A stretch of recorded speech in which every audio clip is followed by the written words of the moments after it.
Abusuya ekamia yese ase fiti last year besi this year 2023 to 2024 and sema ACC no anodin accident sisi na ACC na ACC so a ase ye celebrities akese na wo man mu no ana etoto wom se ye hwa ebitu kwa me yuji wedi shey me no ka say Kofi Kinata enso age ne de and sema ACC no anodin yi pa mesre ya nyomtofo ne movie star for nse omo ana gigi ye ni ti omo hwe the way omo si driver na so omo drivers for no omo no omo kasa ye me no ka say Kofi Kinata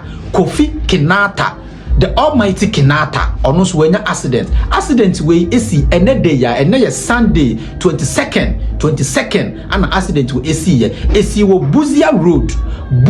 road Kofi Kinata na me no ka say the driver ne de esese ye nyina ko yenkotodwa anim ne ye bom pai ma no esase ye se bebi a oda no enye na emomu no oni okada driver a okada nso yesi baby a ye kirema baby okada driver no nso eda no enye na we ana ghsplash.com ebe post here or say breaking news Kofi Kinata allegedly engaged in a gory accident a little over 20 minutes ago on the Buzia road, driver dead on the spot. Or say driver ne there wakabed watwana na no onse do na so KwakuSmart TV there adise ye de ye hu ansa na yaka ho asemo anso hono ma osan so to aso o say Kofi Kinata involved in an accident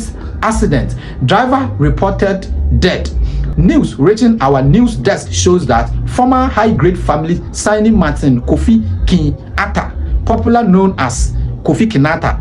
has been involved in an accident. And some no does too sha and no ana yeja e wo ye page no hono also ubetimi screenshot na so waka nya Kofi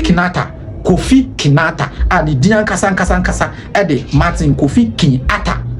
your friend Kofi Kinata no yesi wanya accident ye kirema eye ghsplash.com there o kirema say the driver ne there o to ananam at the spot hono na oni okada driver bi and Kofi Kinata there o ma rush to hospital and KwakuSmart there ade say ye de ni di akiri na ye hu ne beko ansa na yetumi abeka bibi akire mo ye nyina ye kwekotodwa nim ne mo mpa ye ema me da say wo so hwe me aha eye KwakuSmart TV. Thank you for watching me. May you acquire the ace, blow the beast, conquer the seas, destroy the east, eliminate the east, fight and forget the F's. My crowd.